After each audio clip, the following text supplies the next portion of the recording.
Well, they care greatly that it doesn't happen before November of this year. There's no question about that. But I think they also are desperate to avoid defeat, whether it takes place before or after November. I mean, we have a lot of skin in this game, to put it rather crudely, right? And or at least the Biden administration does, or the War Party does, however you want to put it. And people want to go to great lengths to avoid defeat. Uh, Subscribe. They do. So if you listen to President Biden talk about the United States, he thinks we're the greatest country in the history of the world. We're the most powerful state on the planet. There's never been a country as powerful as us. There's nothing we can't do. We can handle China and East Asia, Ukraine and Eastern Europe, and the Palestinian problem in Gaza, and not even break a sweat. That's just the way things are. This is the United States of America. It knows no limits. And once you start thinking like that, you're going to get yourself into a heck of a lot of trouble. Subscribe. Currently, the United States and its NATO allies persist in their fixation on dealing a decisive blow to Russia. They seem prepared to keep opposing our nation, using Ukraine as their last stand, so to speak. Simultaneously, Western nations are precariously teetering towards a direct military confrontation involving nuclear powers, carrying potential catastrophic outcomes. Well, I think that he's obviously correct that we are and have been, since the beginning of this war, interested in weakening Russia to the point where it's knocked out of the ranks of the great powers.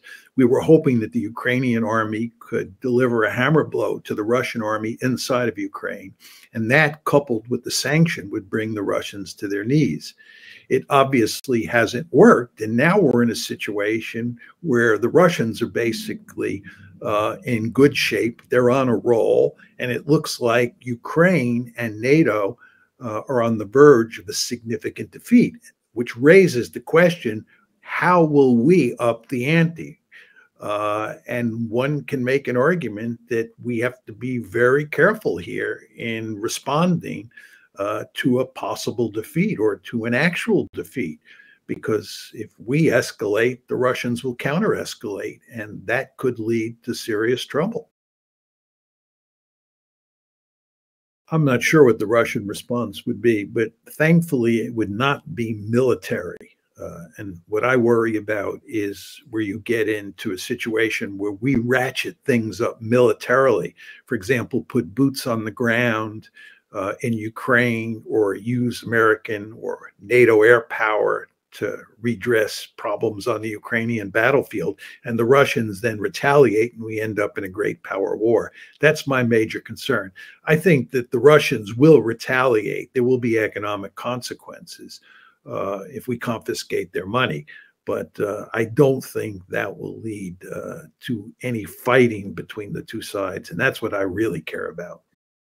We do have boots on the ground in the sense that we have military advisors and intelligence people and people of that sort inside of Ukraine. I think virtually every country does.